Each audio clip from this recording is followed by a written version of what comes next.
All right, here we go. Welcome in. Welcome in to the Bite Me podcast. Welcome in to everybody who's watching live on YouTube. If you are, I'm sure you're looking at me on my usual setup compared to where I am now, and it looks like a hostage video, but that's all right. I'm in a hotel in beautiful San Francisco, covering the. I got to start doing Morse code with my I eyes. was going to say blink twice if it's okay. I didn't want to turn the camera the other way, because it's a bunch of mirrors like on the bathroom and the closet, and you just be staring at the back of my head the whole time. And I like to just. Now, what kind of hotel you in with mirrors on the ceiling? I didn't say ceiling. I didn't say ceiling. Nobody said ceiling. Oh, man. Nobody said that. Oh yeah, by the way, this is the Bite Me podcast. That voice you heard was Captain Dean Thomas. The other voice you heard was Captain Scott Null. Captain Caleb McCumber. Well, he's got issues. He's got stuff going on today. I don't know what the issues are. I don't know if it's good, bad, indifferent, whatever, but he's not going to be able to make it today. But do want to remind you to subscribe to the podcast. And I want to get something else here in a second. But anywhere you get your podcast, iTunes, Spotify, Podbean, Google Podcast. But we recommend Podbean because that's where you can subscribe and get alerts and be able to listen to every podcast we've ever done for 7+ years now. I sent you guys a picture of our original podcast. It was actually named something else. Maybe we'll have a prize if somebody can remember what the name was previously. And a Facebook group page as well. So a lot of people who have regularly listened to the podcast know that we are now doing mornings from new content, which we got a really special show coming up here week after next, which is going to be really cool for literally anyone who can listen to us anywhere in the country. So stay tuned to that. I'll get you more details next week. But we're now doing Thursday, Friday, Saturday, Sunday. I want to answer a couple of questions on that I've gotten, and then we'll get rolling here. So we're on 4 a.m. to 6 a.m. Thursday and Friday, 5 a.m. to 7 a.m. Saturday and Sunday. The response has been terrific. I got an email just to this morning that I was reading, and it just loves it and wants to know. And he asked this question, which somebody else asked. That's why I wanted to bring it up. When are we going to be able to go back and listen to all the shows on Sports Radio 610 Odyssey? My answer to that is very soon, but I'm not exactly sure. They have to, when you're working with big corporations and stuff, they have to go through all the legal stuff to make sure they can post everything, and there's no copyrights and all that. You know that crap, Scott. I know you know it better than anybody. I shouldn't say crap because this may well air on those airwaves. We need a beatmeister. Yeah, they have to go through all the red tape and everything else, but that's neither here nor there. So let's get started, man. I usually start, and we'll get there, but I usually start with like what you guys have been doing this week. But I want to start with this. This has been one of the craziest, wildest weeks out there. So let's hit on some of the things that have been happening this week. Scott sent a picture of some dead fish in a canal, I believe in South Padre Island. We'll get to that. I got a story sent to me. Some dude caught the exact same fish 3 times, 3 different years. And he knows it because that fish it was a bass. It was a freshwater fish. And that fish had some sort of monitor or tag or something, which I want to ask the guys if they've ever done anything close to that. Someone was kicked out of the boat show for licking another person's ear, and that someone not involved was Caleb, which that's the biggest surprise of all, that Caleb was not involved in any ear licking. And Dean may or may not be a little loopy today because he went to the dentist and went under a certain amount of anesthesia. So that's the setup for the show. Who knows what's going to happen? Glad you guys are joining us. Let's get rolling. Scott, let's start with the rather serious stuff. Was that an old picture, new picture, South Padre Island? What was it? That was a new picture. Somebody on the news or something had it. I was expecting that. I mean, the water temperature got cold enough, and everybody said, "Oh, we didn't have any fish killed." They went to the bottom. Yeah. And, it's warmed up now, and with warming temperatures, so that's when some fish are going to float. Yeah, so we're going to have some spotty fish kills here and there. Just depends on how the setup was, in that particular area. And good news for us, like a canal. A bunch of fish probably went in that canal, and then it got too cold. The water got too low, and so at the marina where mine and John both hunt, that is. They go in there to seek shelter, and if they don't make it, that is the most likely place, just like the one that Scott saw, the report there. And I have not seen a floating fish yet. And I mean, there's usually some mullet. I mean, there's just tons of mullet that come in there, speckled trout. During the big freeze, there were snook, there were tarpon, there were everything in there. And thankfully, I have not seen a dead fish in Redfish Bay. So But if I had to guess, your setup there at Hamptons is on the north side of the bay.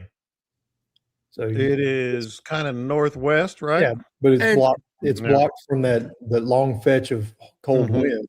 Yeah. That cold wind was Yes. circulating into the water and pushing on the south side. And so I would expect that canal that's in those pictures, I believe, is over on Padre Island. Mhm. And that would make sense that it would push across the bay, that shallow water getting roiled up with that wind and that cold water. And it just pushed right up into those canals and got cold enough in the canals to kill them. yeah, I mean, that surface water that's getting blown by the wind is much colder than any other. But yeah, your orientation to the wind during that setup is probably what will make or break them. So I guess what we're talking about here, Scott, is kind of expected, sort of the but not a horrible fish kill, sort of the price of doing business down here, huh? Yeah, I mean, that's totally what I expected. I haven't heard anything from Pringle, but I would guess that there's some dead fish over in Pringle, Contee, some of those lakes on the shoreline over there. Yeah. That'd be my guess. I mean, I didn't go over there this week. I stayed more in the middle of the bay, Mhm. and I didn't see anything. I saw one dead mullet, but I don't know. It could have been anything. I mean, I didn't do an autopsy on it or anything. So I'm not really sure what killed it. Mhm. But that was it. I mean, Yeah. all the other fish looked fine. You know, we Mhm. saw some trout up shallow and plenty of redfish. Water temps, I looked at them today. I know I'm at the Super Bowl and I should be focusing on other things, but you know me. Did I see 62 down where we are, Dean? 62 degrees? Water temp? Air temperature or water temperature? Water temp. Oh, water temperature for sure. Yeah, it's warmed up quick. Man. That's cool. And Perry says, John, I'm curious the view you have. I actually have a terrific view. I'm gonna open the curtains and I'm gonna tell you why the curtains are closed. my face gets completely black.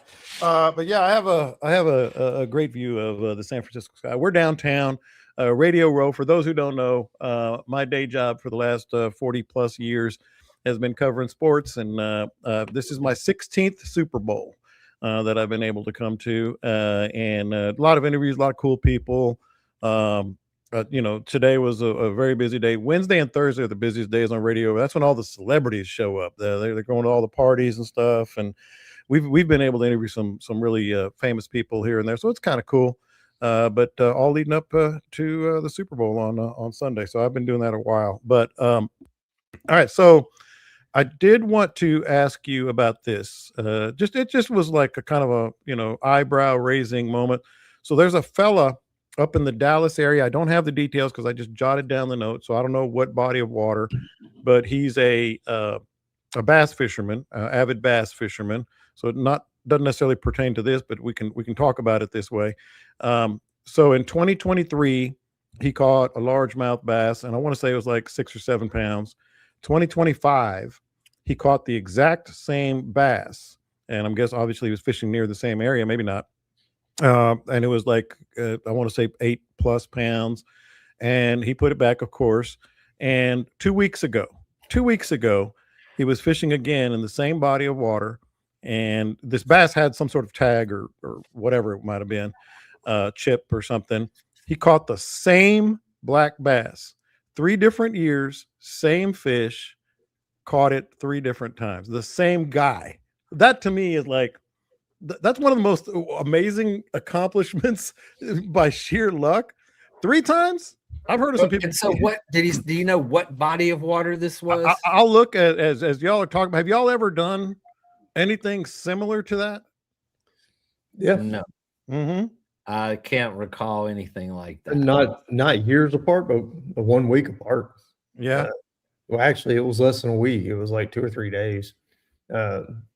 I had Doug Pike and his boy out, And I had caught this redfish, or my customer had caught a redfish, and then it was very obvious he had a shark bite or something, a dolphin, something had gotten on him, and his pec fin was all jacked up. I mean, like really bad, and it had all healed up. Yeah, he's just swimming with one fin on one side. He's swimming in circles. Yeah, and it was either the next day or 2 days later. I had Doug and his boy out, Christian, and we caught that same redfish. That's why you caught him again. He was swimming in a circle. In a circle, you knew where he was. That son of a gun was about 1.5 miles away. That's a big circle. Maybe it was figure eights. I caught him at the front of greens, and then the next day or 2 days later, we caught him at the very back end of greens. And I told Doug, I said, we caught that fish a couple of days ago. He said, oh, no way. And I pulled up the picture on my phone. We compared it, and it was the same damn fish. So we talk on here about whether or not fish can learn. That one doesn't learn really That well. one is the stupid fish. By the way, Dean, before I ask you if you've had anything, I did find it. It is now a 13-pound bass, and they call him the luckiest angler in Texas. His name is Ross Gomez. He caught in 23-25 and late January of 2026 on Lake Allen Henry. I do not know where Lake Allen Henry is. In the Dallas area somewhere. Is that right? I thought the bass was bigger than that the first time he caught. I thought it might have been. Maybe I misremembered that. It was Lunker. That's why he knows what it is. Oh, okay. The Lunker, if it's over a certain size, I forgot what it is now, 11, 12 pounds. I think it's 13 pounds to get in the program. But he had donated it to the Lunker. Well, once they spawn them, then they put them back in the lake again. And so he's done this 3 times now with the same fish. I'm looking at Lake Allen Henry now. It is not small. No, it's a lake. It's not some spot. Like there was something on the story. He caught it off the same damn dock. Yeah. So Ben Byer here in the comments has been helping us along, and he actually said that same boat dock, each 3 times. And of course, so bass are known to be very home bodies. I mean, they will. And this proves that theory very well. Point made. The science is there. But or that fish came there to spawn. I mean, if it is at February, here it is. Bass are spawning this time of year, and coming back to the same spot. But yeah, pretty amazing. No matter what the explanation is of how that worked, to actually prove that you caught the same fish 3 times. Have you any story like that? Because I do want to ask you guys something about this. Gene?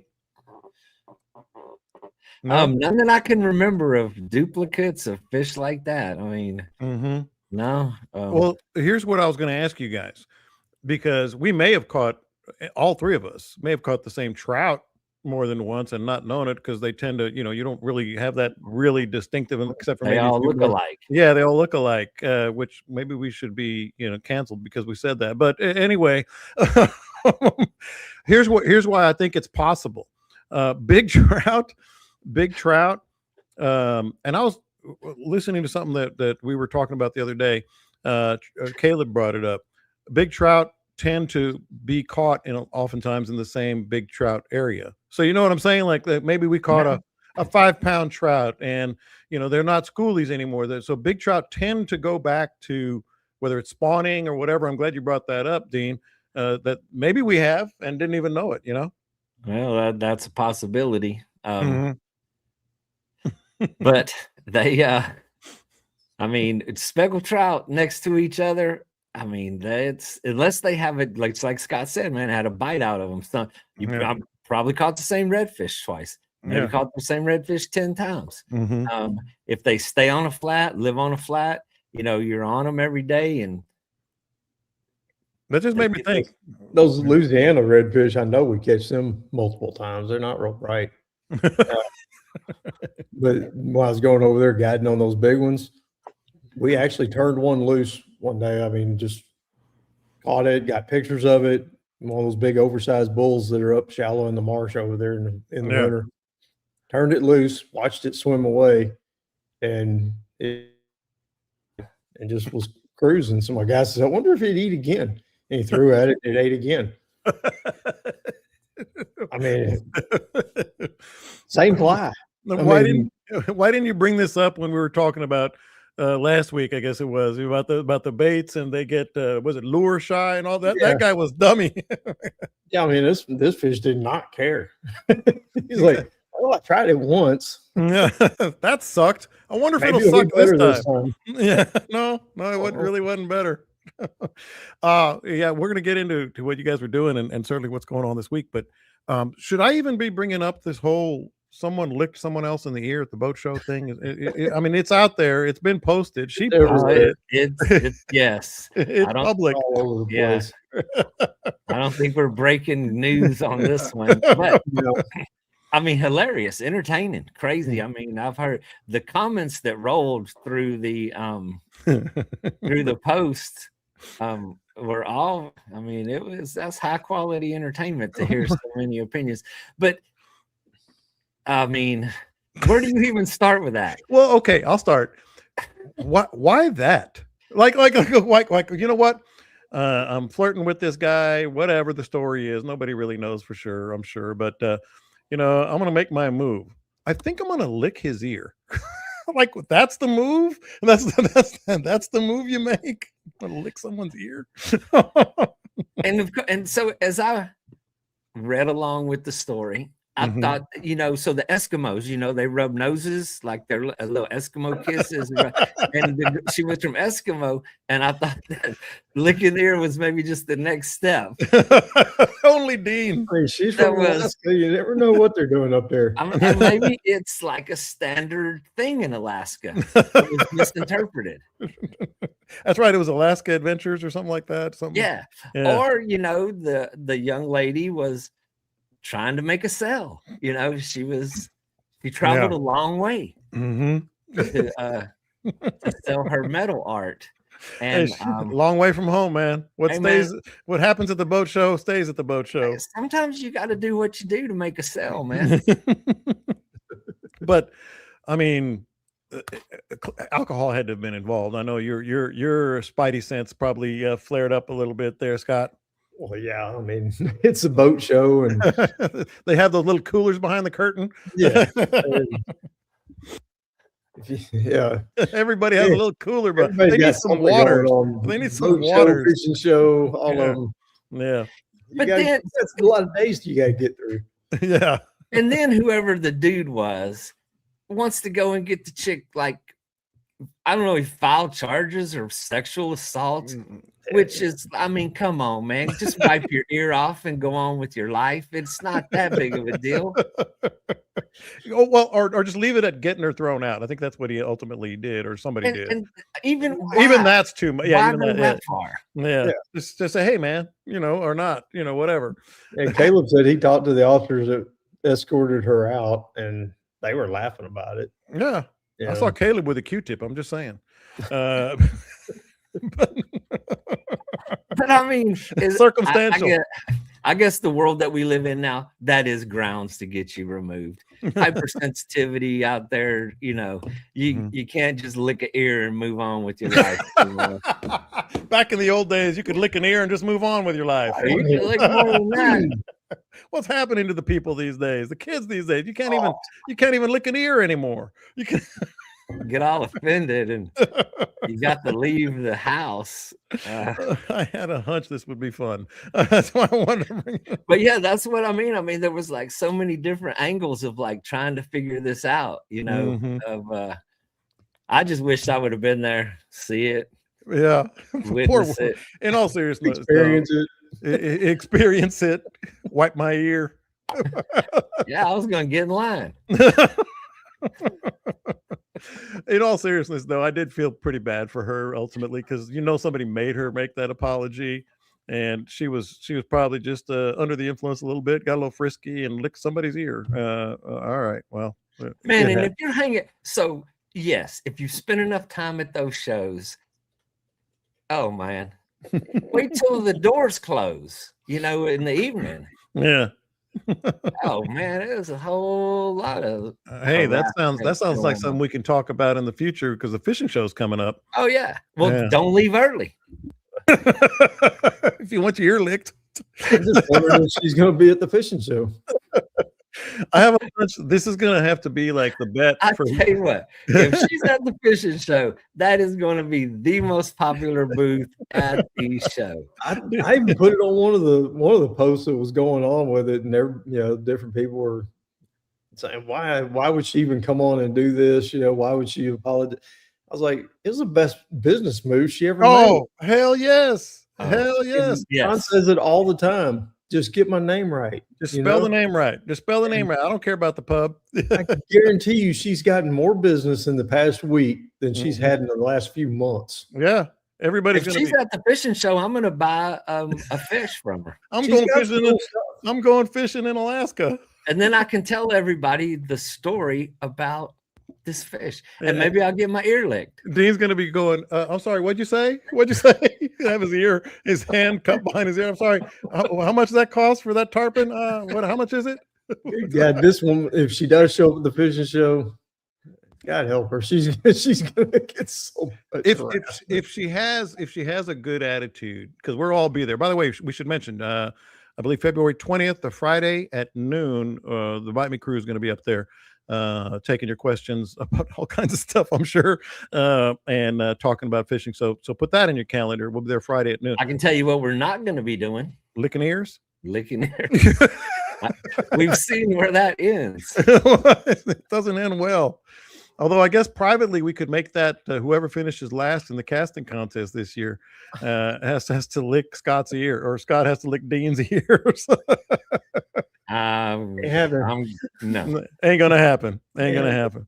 Nope, that's unsanitary. But those folks in Alaska are tough, man. It's a rough place to survive. Mm-hmm. And lonely up there. Lonely, exactly. It's got to be just common courtesy that was misinterpreted. Oh my goodness, it's a greeting in Alaska. All right, so how you guys been? How you guys been fishing and everything? We're 20 minutes in. I didn't even get to that part. Man, I've missed a couple days. Been visiting family in Houston, but in between, and I'm said this repeatedly over the last 6 weeks.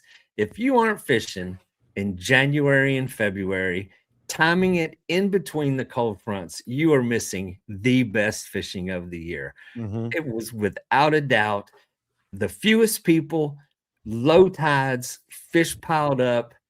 It has been amazing.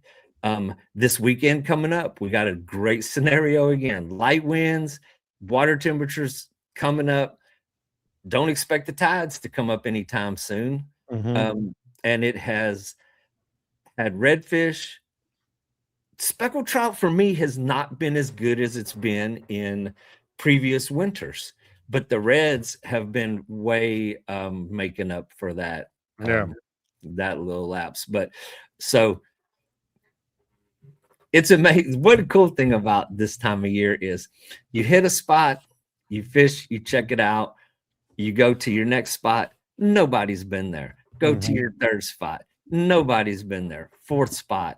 Nobody. You can fish all day long, hopping around the bay, and everyone is fresh when you get there.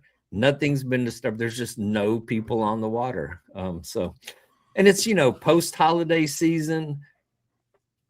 Yep.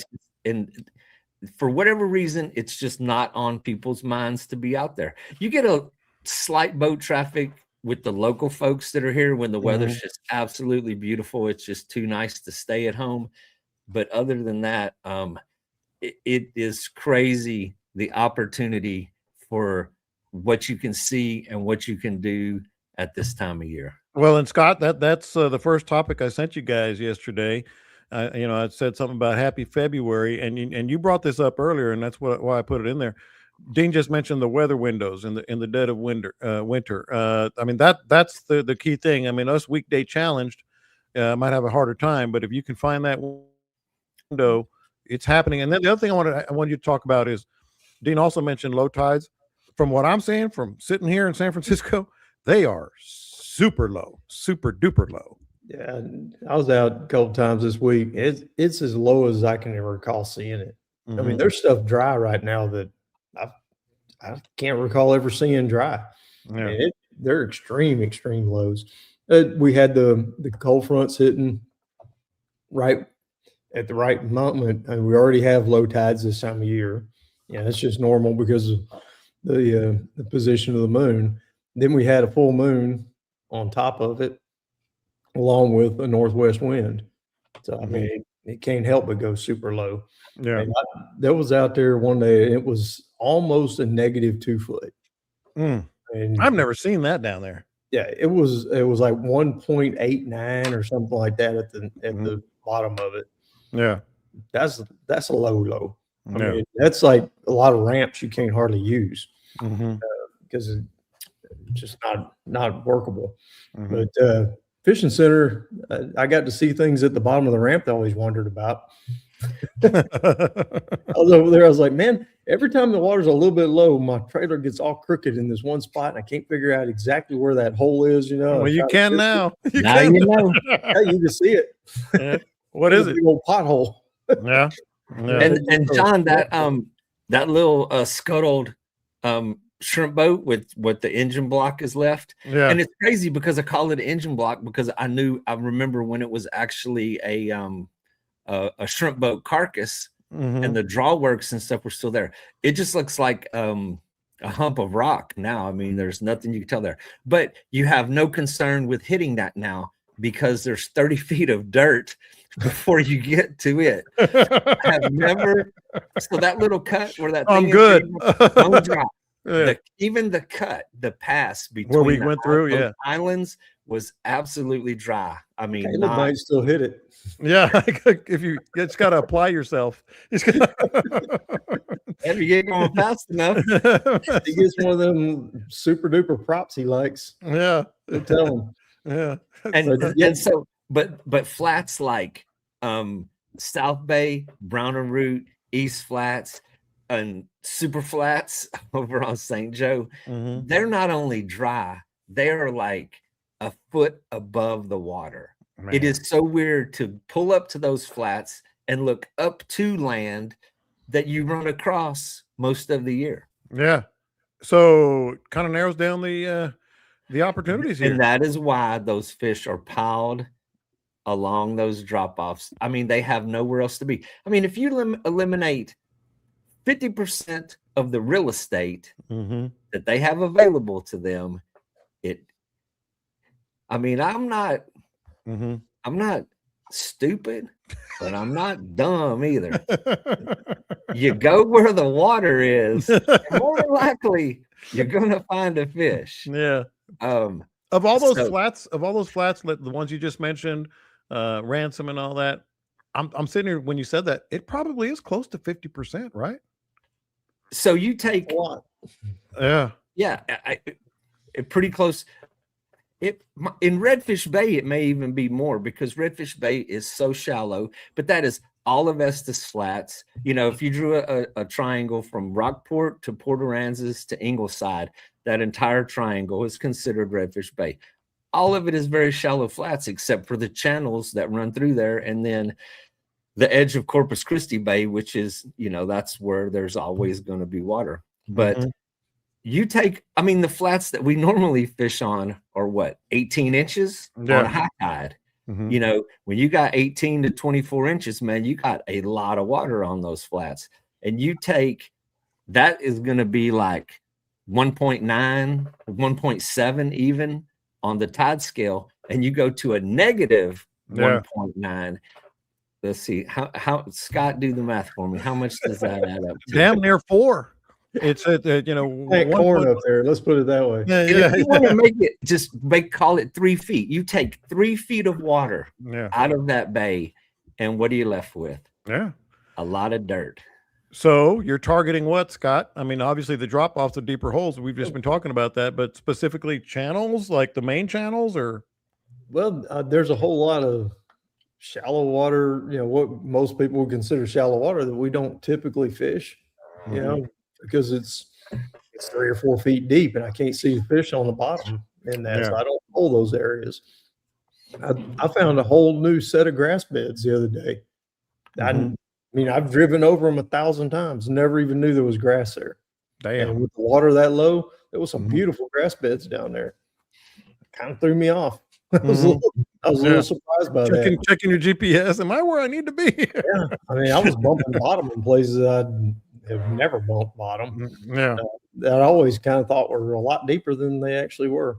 I had DJ out. I've talked about him quite a few times. He's always on my Facebook stuff. Yeah, I got those pictures. And he came down from New York to spend February down here because it's just nasty up there. He hates February up there. Yeah. And told him, I said, damn it, you left the door open. Because he arrived at the same time that bad front arrived. Right when he got here. And of course, he was making fun of all of us for, everybody freaking out. And about the ice and everything. He's like, this is like springtime for us. Ain't a big deal. He took his shirt off. But yeah, I got him out there, one of the windows, and we poled around in areas that are normally 3 or 4 feet deep that were maybe a foot, and found all the redfish we needed. I mean, they were scattered all over the place. I was pulling up a deal a minute ago. I'm sure you get it, Dean gets it, but we get all these questions all the time on our Facebook messengers and texts and everything. A guy was coming down. He's like, man, I heard how low the tides are. Can you give me any tips on where we might go? Because it was going to be windy that day. And I told him, man, just find you something protected that's got some deep water next to what would normally be a flat. Yeah. You can tell because it's dry now. And he did just that. And he sent me a message the next day. He said, thanks for the tips. Ended up in the channel. I won't even name the channel for him. Hiding from the wind. We fished some docks, about 3 to 4 feet of water, caught probably 100 plus reds between 3 boats. Dang. Ranged 15 to 24 inches, eating literally anything you put on the hook. Yeah. And that was, he was just sending me a little thank you for pointing him in the right direction. I was like, I just pointed you to where water was. Yeah. Some of it, it's almost like fishing for dummies. Just find where there was a flat and find the deep water that goes into that flat. Yeah. And like David said, hey, come on. Come on.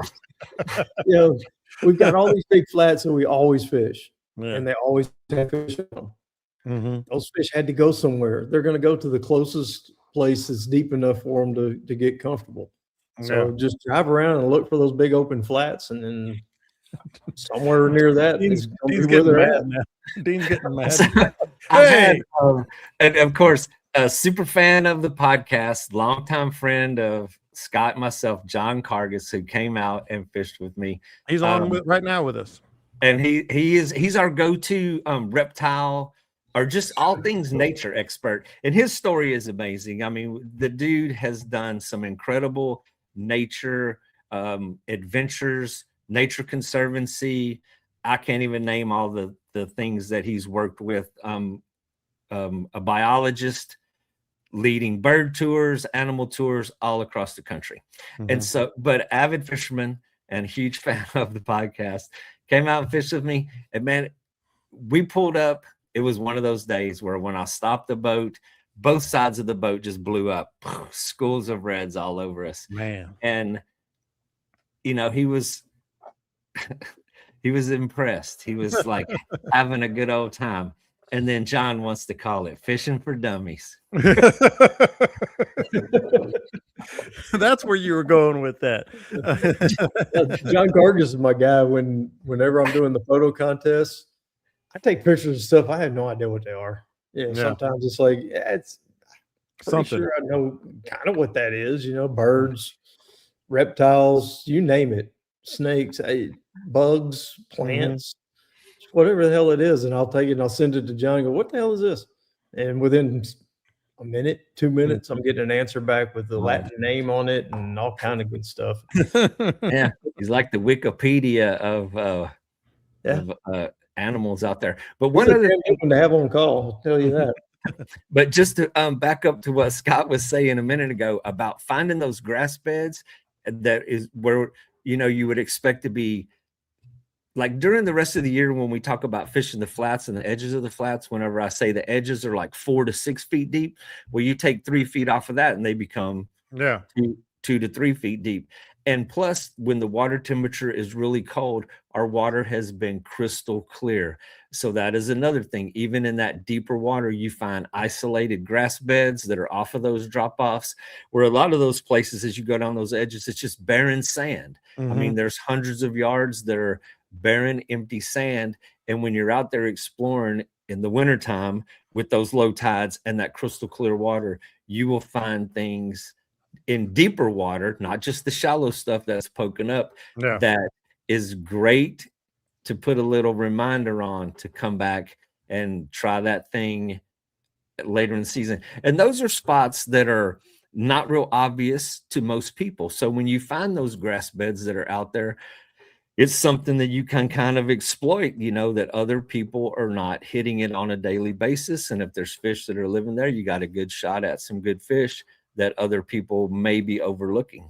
Yeah, and Scott, not just the grass beds, any structure. I mean, obviously you want to catch fish, but keep your eyes peeled, man, because some of those cuts, you might see where there's some sort of something, that could be holding fish come March or April, Yeah, I saw one that actually it's a big mud bar, and I've known about it forever.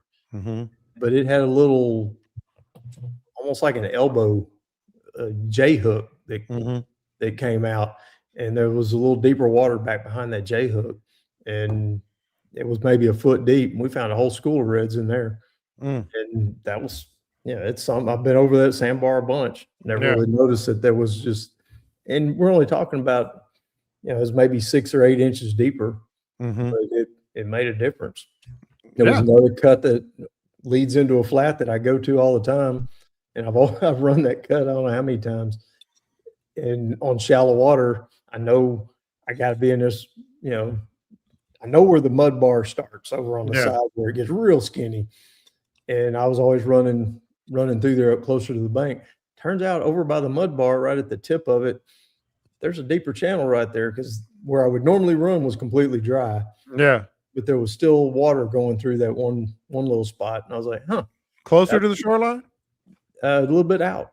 Oh, wow. A little further out. And I was like, okay, well, next time I'm running through there on that's what I'm talking about.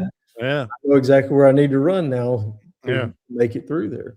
That's the kind of cool stuff that you get to see when it's really the water's out like this. I know a lot of people that say, man, I ain't going out because it's, the water's so shallow, I'm afraid I'm going to get stuck. I did see towboat out. Sea tow and towboat both have been very busy. Yeah, they're making a killing right now. But see, even a dummy can find that J hook. Genius. It's a very popular book, line of books, Fishing for Dummies. That should be your next book. I know you guys are I'm just dying that I can't be out there right now.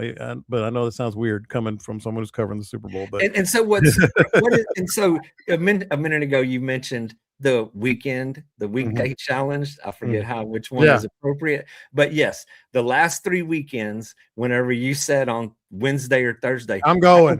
I don't care what the weather's doing. I'm going to be there. And on Friday, I get the text. It's just, he's like, man, I ain't doing it. It ain't happening. The Mondays through Wednesdays on all 3 of those weeks have been ridiculous. You're welcome. It's my fault.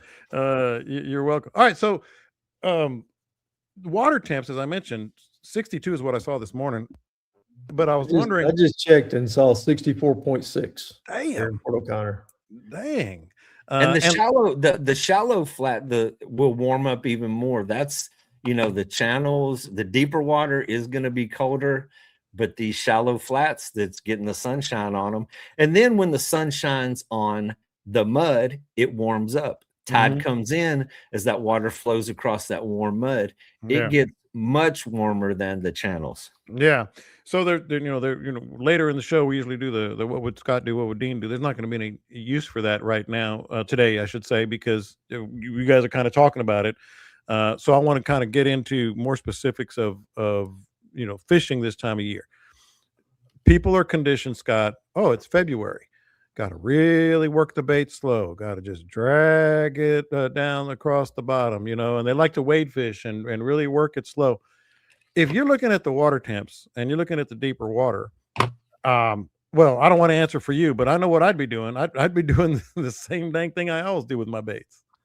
Yeah, it's not affecting them right now. Now, behind that cold snap, the day that DJ and I got out, they were a little slow and sluggish early. Mm-hmm. But by later in the afternoon, we didn't even go out until about 9:30.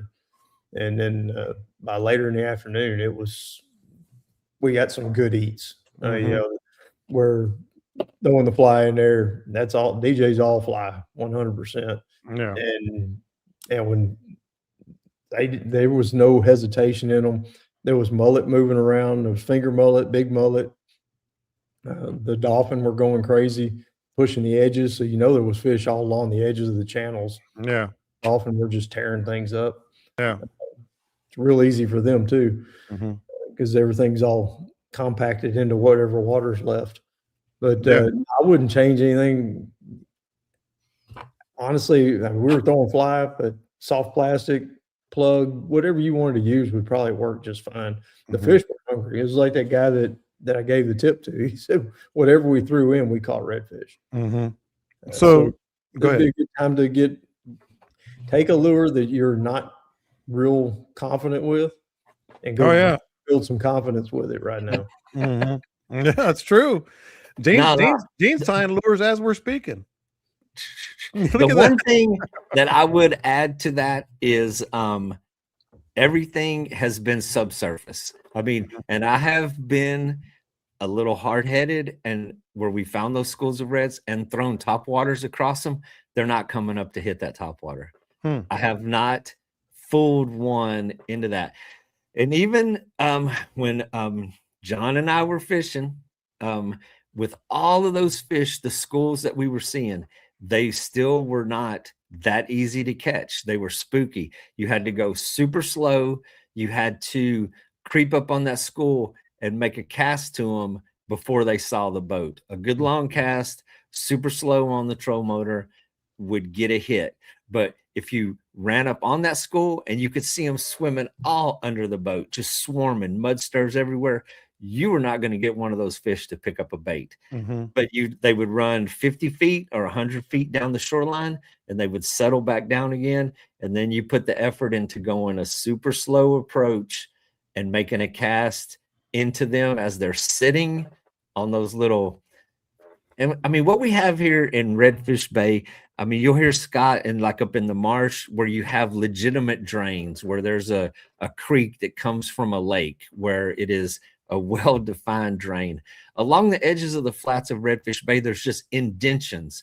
So there's like a sandbar that borders all of these shallow flats, whether at Ransom Island, Trailer Island, any of those, you just have these sand pockets that go up into the sandbar.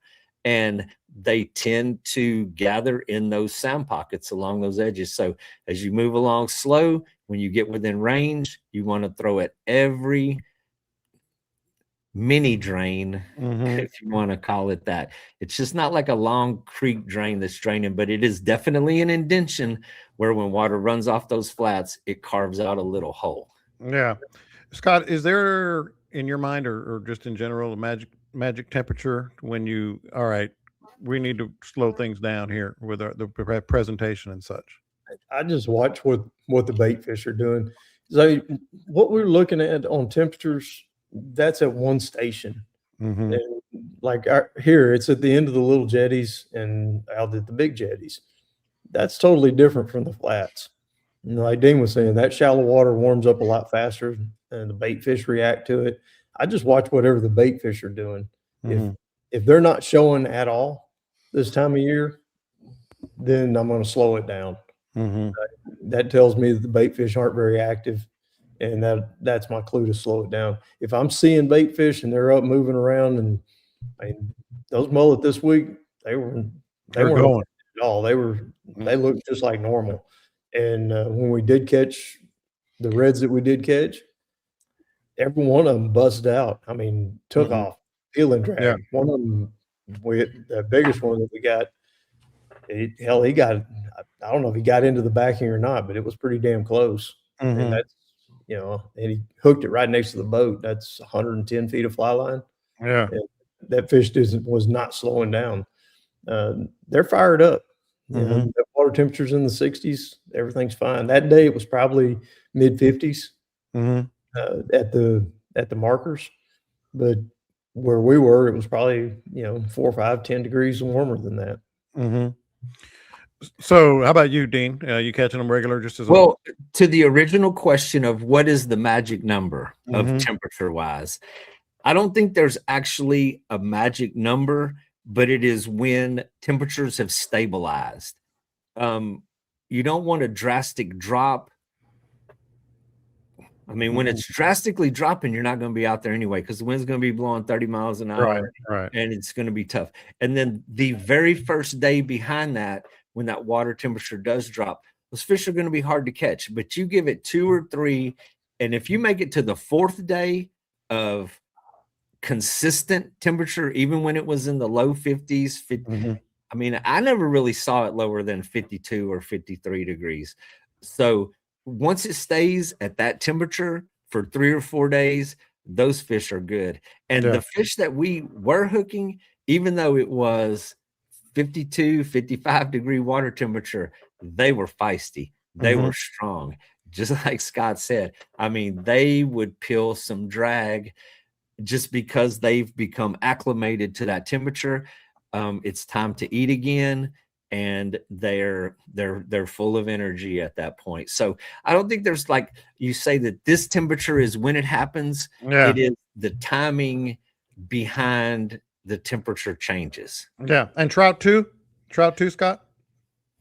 I don't see why it would be any different for trout. I don't fish for them that much anymore, but back in the day, it took a serious cold front. I mean, low temperatures, low 50s, high 40s, for me to really slow it down and do that. Gotta twitch it and then take a drink and take another twitch. All that stuff. That's not my cup of tea anyway, and I've done it, but I don't like it. But trout are, once they get acclimated to that colder temperature, they're going to fire off just like the redfish, just like everything else. If the bait, like I said, bait fish is my key. If the bait fish are moving around and they're happy, then I don't see why the redfish and the trout wouldn't be happy too. The whole time you were talking, Dean, I was thinking trout, because you know how I am. So I love big trout, and they got to be there, man.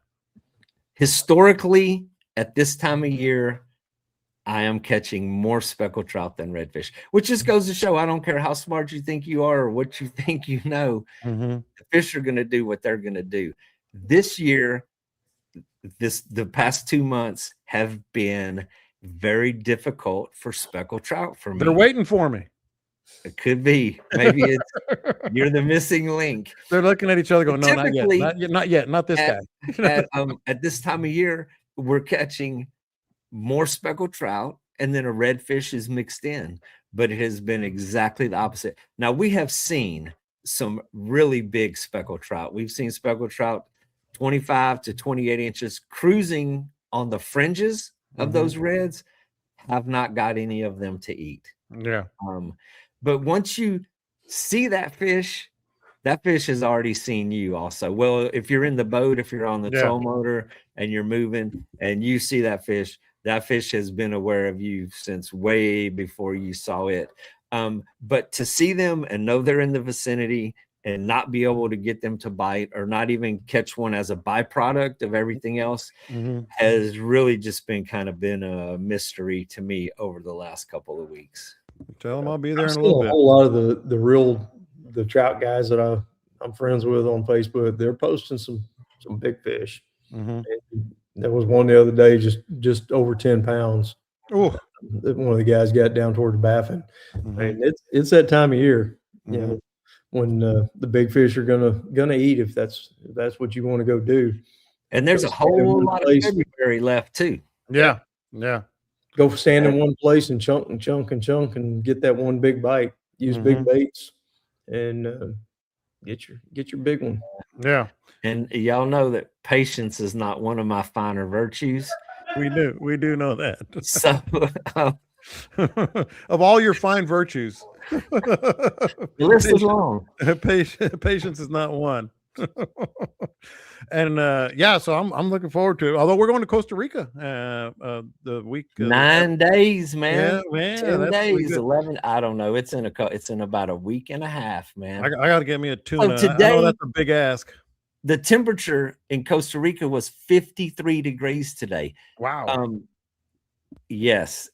So this little north wind. I was talking to my son in Nicaragua yesterday. He was like, man, it is cold. He was freaking out. He was like, it's so cold here. And then this morning, as I follow along on the Maverick Sport Fishing and the other Costa Rica fishing pages, and it was 53 degrees in Costa Rica today, which was crazy for that part of the world. Yeah, I'm looking forward to it. We need it after a pretty big run here of work that we've all had.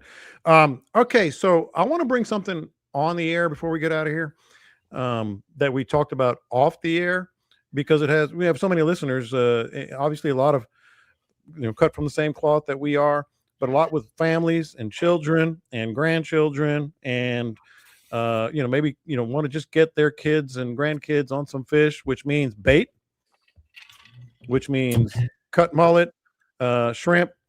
Scott was talking off air about fish bites, which I really like a lot too.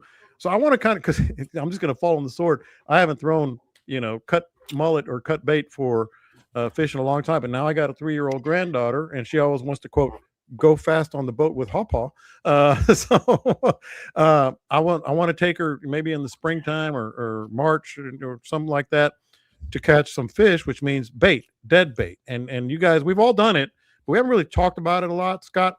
Well, actually, I'm gonna start with Dean, because I actually I do it a lot. I mean, I do fish with families. I fish with kids, and it was funny because John mentions, how do you rig up for? I didn't even remember. I fell out of my chair because I was like, and you tie a hook on a string. Fishing. That could be the first chapter in your book of fishing for dummies. No, but what I was saying is I used to use like a little what do they call egg weight, then a leader and then a hook. And I didn't know if that's still the best way to do it. So I was like, it's been so long, I don't even know if that's right. That is one thing that will never change. Typically what I do with them, 18, 24 inches of leader with a little bitty swivel and have the weight above that swivel. And then just a small kale hook, like a #1 kale hook. I've suggested the fish bites to you because they will stay on a hook. And a lot of times what the kids are catching, a little piggy perch and things like that, you go buy a bunch of shrimp and put it on there, that shrimp's soft, and they just pick it all off of there. Then you spend all day long doing nothing but baiting a hook. Over and over and over and over and over again. The fish bites, they stay on really well. In fact, you got to cut them off at the end of the day. I mean, they will stay on there really well. All right. I'm going to tell everybody my secret. All right. Get your notepad and your pencil out. All right. This is, chapter 1. Hold on. This is how it's done. What you want to do is get pony mullet, probably 6 to 7 inches long, a mullet that you can cut into about 4 pieces and make a nice chunk of bait. And the trick is you get those mullet frozen. If they have them frozen, you want to have them frozen. If they're not frozen, you get them the day before and you put them in the freezer. So when you pull them out of the cooler, when you cut them, they are frozen. They're easier to cut. They stay in chunks. They don't get mushy. It just works really well. I use a 2/0 circle hook, but I do not pin the weight up above the leader. I use like no more than an 1/8 ounce just to get it to sink, but I let the weight slip down to the hook. And you throw that piece of frozen mullet out there. That way the piggies cannot tear it up so quick. It gives it more time to stay in the water. and it is money. Mhm. And then the thing when it comes to bait, you have to be patient. You're throwing those mullet out there. That scent, it's got oil, it's got flavor. And that's what I tell people all the time. When you cut the piece that's got the little gut packet in the middle, that's the bonus piece. It's got the juicy middle flavor packet in it. And that one is it's like the fruit on the bottom of a yogurt cup. Well, it's like that gum with the squirt in the middle. But you throw that out there, and as it's sitting, it is putting all of that flavor, that scent in the water. And as it's drifting across the flats, those reds will zero in on that smell, and they will come and find that thing. And it doesn't matter if you throw it into 2 feet of thick grass, they will go in there and root it out of that grass and find it. So you don't have to throw it in sand holes, just throw it out there amongst the grass beds, and they will come and find it. But the trick is to go with it frozen. Keep it frozen, cut it frozen, throw it out there. It's mullet popsicles. Who doesn't like a popsicle? Go ahead, Scott. John, you're talking about all different levels of kids too, though. Yeah, like your granddaughter, 3 years old. Yeah, your granddaughter. That's why I was saying, with the little ones, the fish bites, because they lose their patience. They want to reel it in. They're not going to leave it sitting out there like Dean's talking about, letting the mullet soak it and disperse the scent. Kids want to reel it in. I mean, you throw it out there for them, or they can throw it, and you look over there and they're reeling. Yeah, hey, even grown-ups want to reel it in. Yeah, adults too. But with the fish bites, the other thing, if you don't get the fish bites, one I found is squid. You take squid and you get the legs on that squid and you put them on a hook, and they don't come off real easy either. The little piggy perch stuff can peck on that. But what I like about fishing that kind of stuff for the kids don't care what they're catching. Yeah, perch it doesn't have to be a redfish. It doesn't have to be a keeper fish. It doesn't have to be anything except something that pulls. Yeah. And one of the biggest hits last summer was when we caught a ribbon fish. We caught it's all giant, swirling around.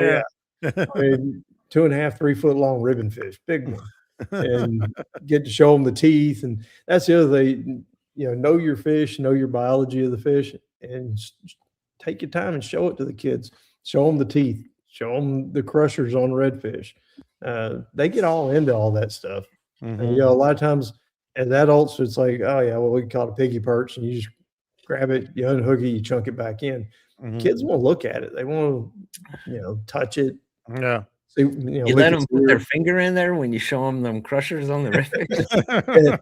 You don't have to worry about that too much. Let me show you how this trick works. It's the last fishing trip she'll go on.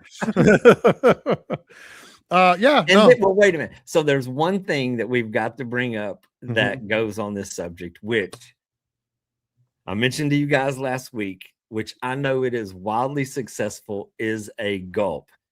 And I have never, hand to God, caught a fish on a gulp in my entire life. And you were a tournament red fisherman. On rare occasions, I tried them, but I still to this day have never caught one. But that's another one. I don't know. How can I speak on the authority if I've never caught one? But I'm going to speak on the authority of what I've seen other people do. And a popping cork with a gulp obviously catches fish. And a popping cork, that's another one for kids on the boat. Whenever they can sit there and pop it, they're doing something. And that too is also entertaining for the youngins. And one of the things that keep in mind, it's a general rule of thumb, different, every kid's different.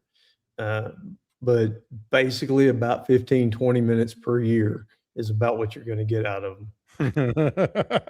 That's a good rule of thumb. 20 minutes. Yeah. Until 2027.